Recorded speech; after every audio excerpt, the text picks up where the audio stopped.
Hi, you guys. Happy Friday is the day that you should be viewing this if you're viewing this in order. So today we are going to be talking about the power of the church in the Middle Ages. So we talked on we talked in our last video about how the church or how Europe had been split into a bunch of smaller kingdoms after the fall of Rome. And because of that, the church was really the only thing that most of Europe had in common throughout the Middle Ages. They weren't all under the same king, they weren't all under the same country, but they pretty much all were Catholic Christians. And so that church was a huge unifying factor in Europe throughout the Middle Ages, and that gave it a lot of power, as we'll see in our lecture today. So you should be using the same notes packet as you used earlier in the week. So there should be a section titled Part 2, The Power of the Church, and that is where we are starting off today. So let's get started. So, as I just said, Europe did not have a strong central government throughout the Middle Ages. Instead, there were a lot of local kingdoms, and those kingdoms themselves were pretty decentralized as well because of the feudal system. So, the feudal system means that local lords have a lot of control over the land that they've been given by the king. And so it is a very decentralized system. Um, the Catholic Church was really the main source of stability throughout the Middle Ages. This is what all Europeans had in common, and even if your king is changing constantly, there's constant warfare, fighting over borders, what country you're part of might change. You're always going to be Christian, you're always going to be Catholic. So that part is a constant throughout the Middle Ages, and that's something that people really come to rely on. The church also appealed to people of all social classes. For higher ranking people, the church was uh, the church reinforced their right to rule. There was a very common idea in the Middle Ages of a monarch's divine right to rule, that they were ruling. The reason why they were king was because God had made them king. And so the upper classes liked the church because it reinforced their current social system. Meanwhile, the lower classes appreciated the church because their lives were awful, but the church gave them hope. It gave them hope, the idea that they were going to be able to have a better life after they died. So, as we talked about earlier in the week, this hope for salvation, for going to heaven, was a huge motivator for the poorer classes. Um, Before we move on to the next slide, I do want to discuss a word that is used here and will be used throughout the presentation, and that is the word Catholic. So, we talked about this very briefly when we talked about the Byzantine Empire, but basically, after the fall of Rome, the Christian church, Christianity, splits into two. So, previously, the Roman emperor had been the leader of the Christian church. But with the Roman emperor being deposed, you have to have new leaders. So in the West, the Pope became the leader of the church. And in the East, the emperor would appoint patriarchs. So in the Byzantine Empire, the emperor would appoint a patriarch to be the head of the church. And over time, these eastern and western halves of the church began squabbling so much that the church split into two, and we have the Orthodox Church taking place in the east, and the Catholic Church taking place in the west. Both of these churches still have the same basic ideas. They follow the Bible, they believe in Jesus, they're still monotheistic. Their main disagreement is in over who should be the leader of the church.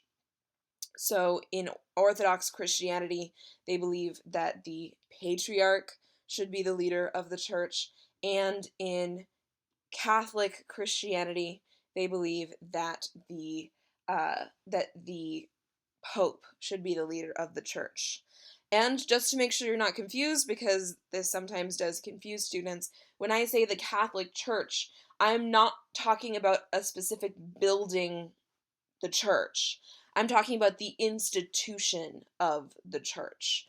So it's more similar to a kingdom than to a building. So the Catholic Church, I'm talking about all Catholic churches and the organization of priests and bishops and the Pope and all of them in the Catholic Church.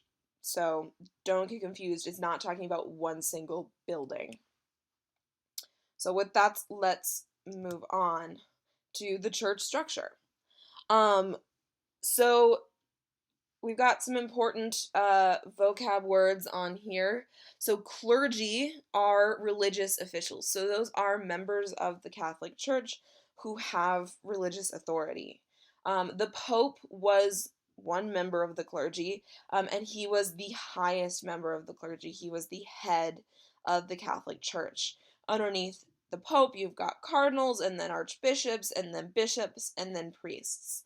So bishops and archbishops and cardinals were basically a step up the hierarchy from priests. So a bishop's job would be to oversee all of the local priests in their area. So a bishop would be bishop over a larger area of land, and then there would be a local priest for each village or sections of a city, who would be the ones who actually talked to people and had contact with most worshippers of Christianity. So local priests had the most influence on most Europeans because they were the ones who had actual contact with the people. So when people went to church on Sundays, they would go and they would listen to their local priest talk. They would listen to that local priest explain the Word of God, explain the Bible, explain how to worship. Local people would go to the priest for reconciliation, which we'll talk about more in a moment. But these local priests were the ones who had actual contact with most low-level worshipers. Then we've got the word canon, which means church law. So the church, as I've mentioned, was really the main unifying force in Europe. The church was the only consistent source of authority that most people had. So draw an imaginary line about here. So going from here over, that area would be Orthodox, but all of this area was Catholic. And the fact that you had this thing in common with all of the people in Western Europe provided a sense of security, a sense of community, the idea that they have this thing in common with their neighbors in the next country. It provided that unification for all of Europe, even if they were all under different political rulers. Religion also played a huge role in most people's lives. Religion was, in many cases, the only break that people had from work. They would take Sundays off because it was the Lord's Day. They would go and work and go to church on Sundays, and that would be the day that they got to actually see other members of their community and meet together. So it was a very communal event. Church holidays were also often the only days that people got off of work outside of Sundays. So they would have huge celebrations for church holidays where the whole community would get together, and those celebrations would be a huge deal. They would have festivals. They would have put on plays, reenacting events from the Bible. So the church was really the main source of hope that people had, and the main source of fun that people had. Christians believed that if they followed God, they would be rewarded with salvation. So salvation basically means going to heaven. Salve basically means saving. So salvation is your soul has been saved from hell through your worship of God and Jesus, and that means that you get to go to heaven. And so when you die, you have this much better life after your death. So, how can you make sure that you are a good Christian and that you get to achieve salvation? You make sure that you practice these 7 sacraments. So, these sacraments are basically life events that need to be presided over by a priest or blessed by a priest in order for you to go to heaven.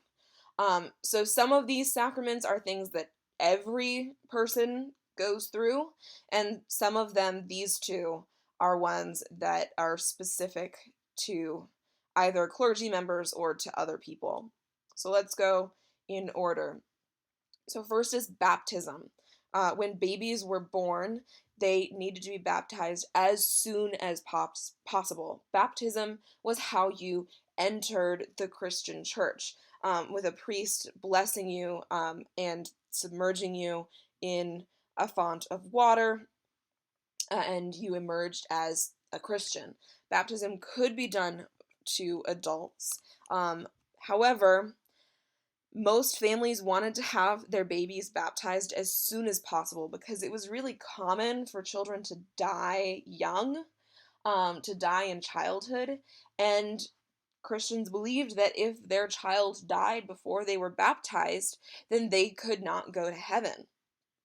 And so children would be baptized as soon as possible.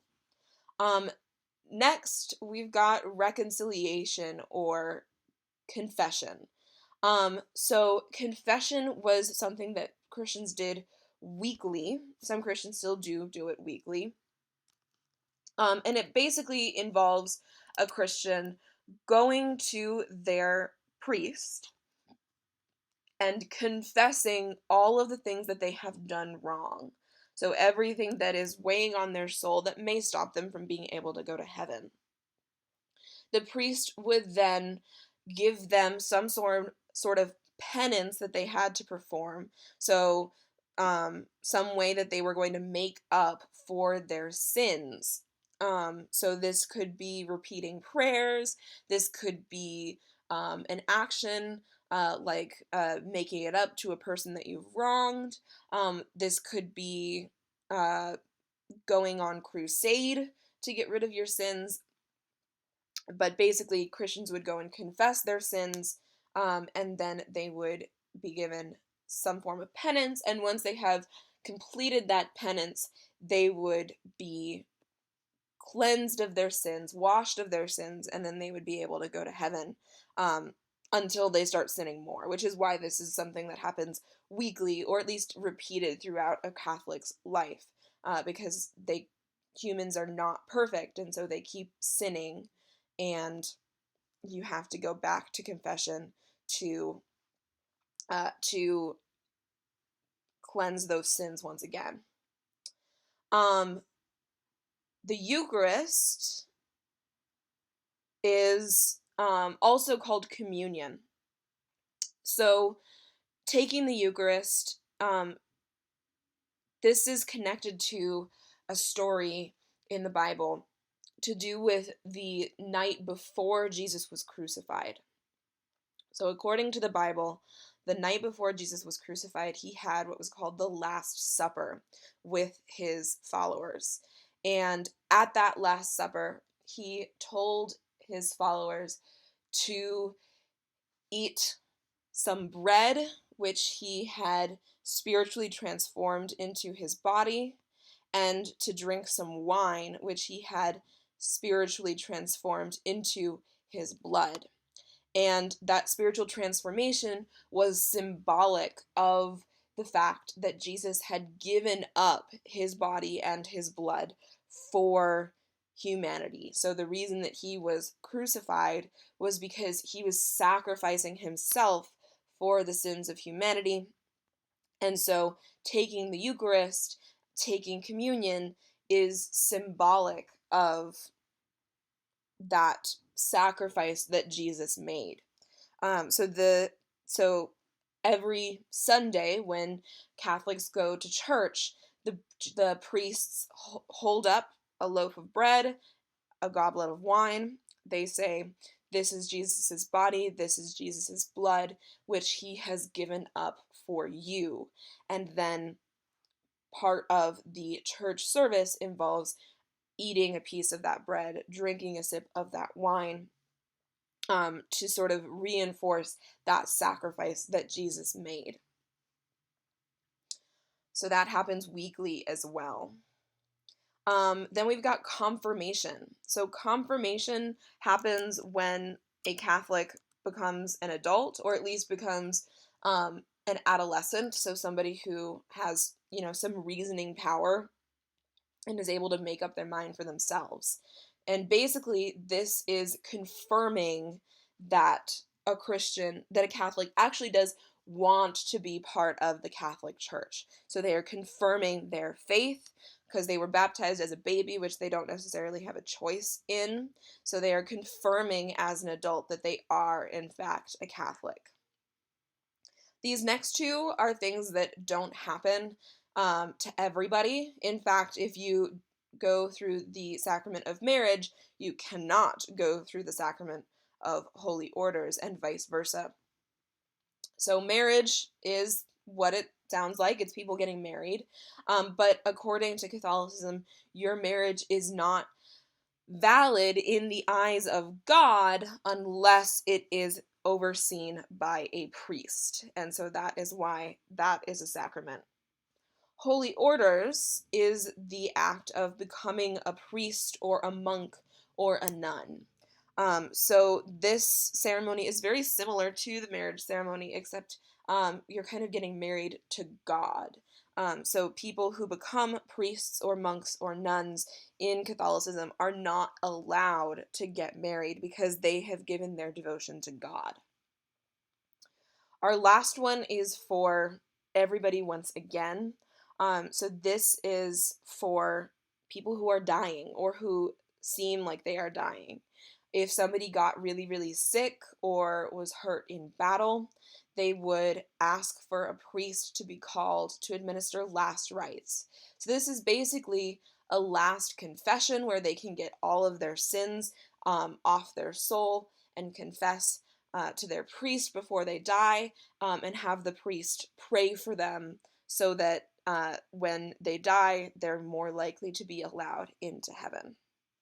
So those are the 7 sacraments which Christians believe were necessary to be allowed to go to heaven.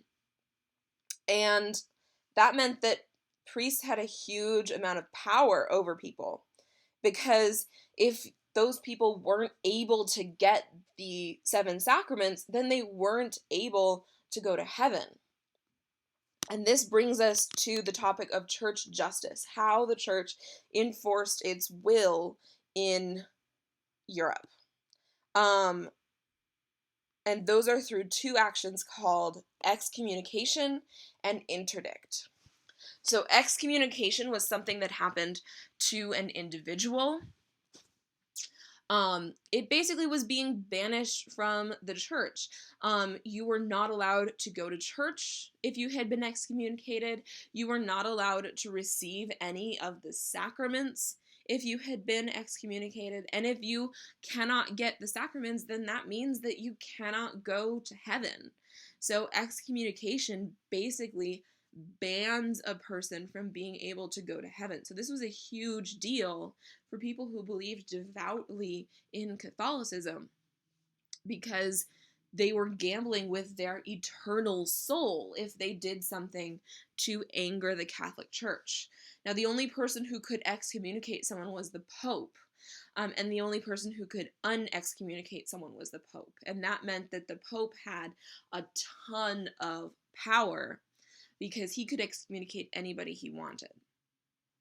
Another power that the Pope had was interdict. So interdict was basically excommunicating an entire region or an entire country. So no sacraments or religious services could be performed in a kingdom that was under interdict. And the Pope would do this as sort of a second step after excommunication. So interdict was something that was really done as a punishment for kings. If a king was not doing what the Pope wanted, not following the Pope's orders, then he could be excommunicated. And if he was excommunicated, that was a huge deal, because the people in his country might be more likely to revolt against a king who'd been excommunicated, because they believed in Christianity. They believed in the word of the Pope. They believed that the Pope had sort of a direct line to God. And so if the Pope had excommunicated their king, then that meant that he was not a moral person. That meant that he was not in good standing with God. And so that could be a huge problem for a king. Oftentimes, kings who were excommunicated ended up giving in to whatever the Pope wanted them to do in exchange for that excommunication being ended, because they were afraid of rebellions happening within their country. If a king did not give in, then the next step was an interdict. The Pope would punish the king by punishing his people.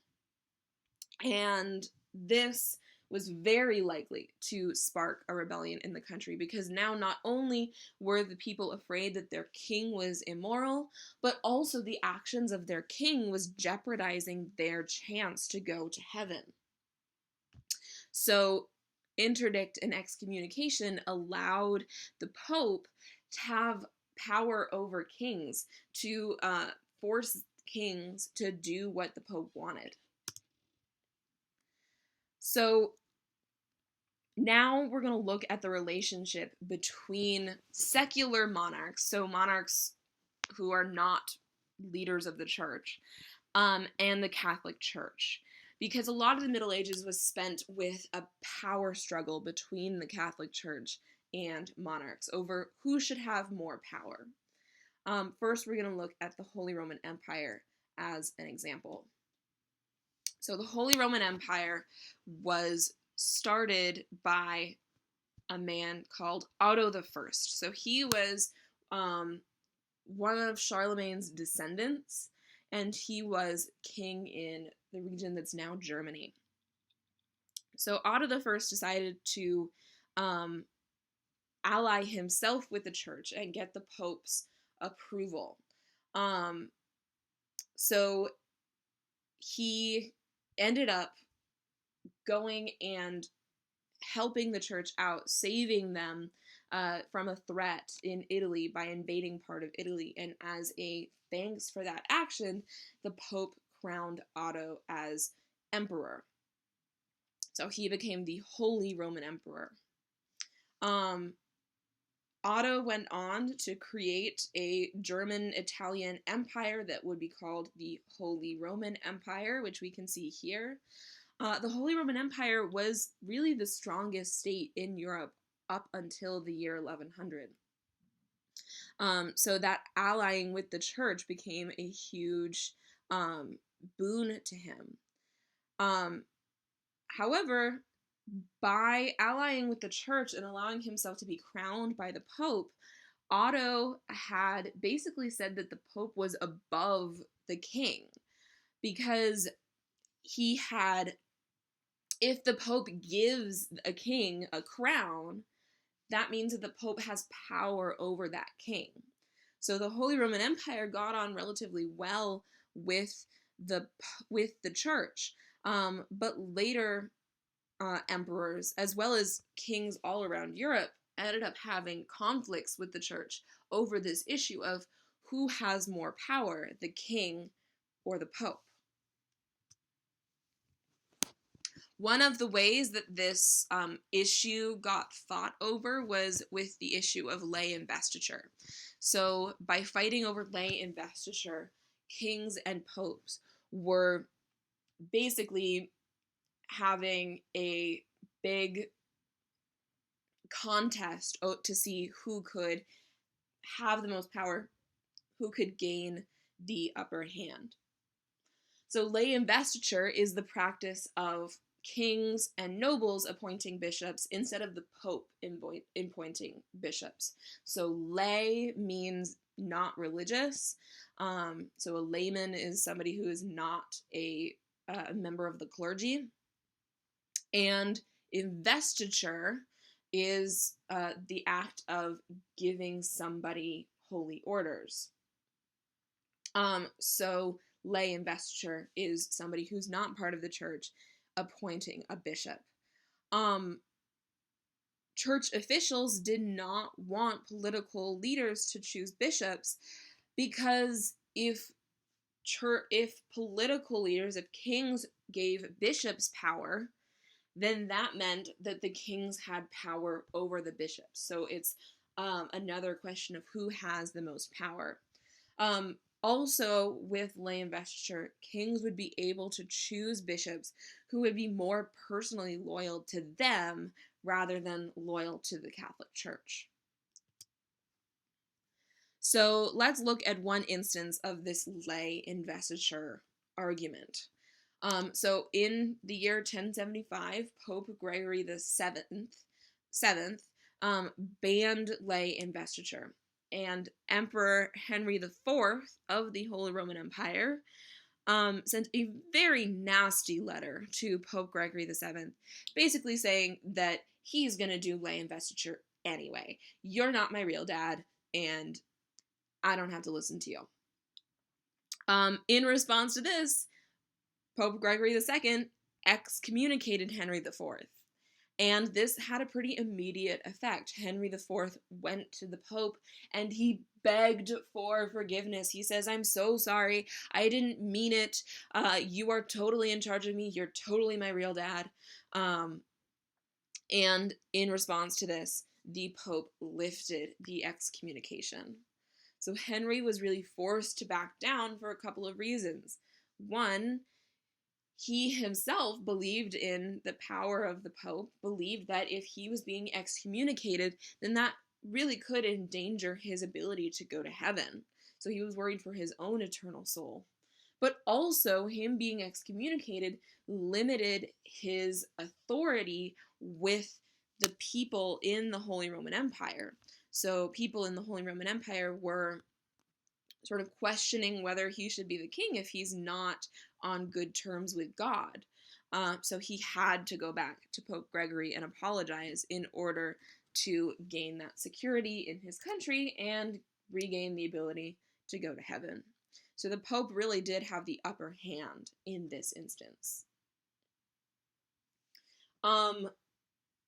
In 1122, the Pope and the Holy Roman Empire come to an agreement over this issue of lay investiture. They basically come to a compromise.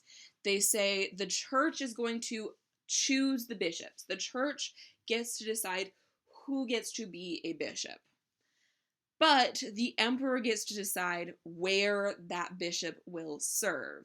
So if an emperor doesn't like a bishop who's been appointed by the church, they can give them authority over a region that's really far away from the capital and kind of out of the way and not very important. So they could have control that way. And the emperor also had the ability to veto an appointment. So if they really, really could not approve of a bishop who'd been appointed by the Pope, they could veto them. So, sort of a splitting of power, although the Pope comes out with more power in this instance. Um, so that is the end of our lecture on the power of the church. Next week, we will be talking about the Crusades, so you can get excited for that. This is not required, but I recommend that you go and watch the crash course video on the Crusades before we go and take notes next week. So have a good weekend, stay healthy.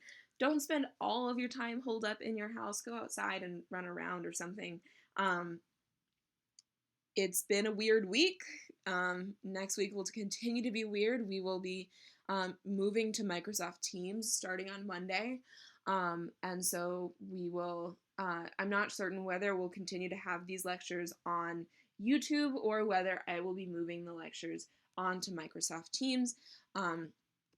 But we will figure it out together.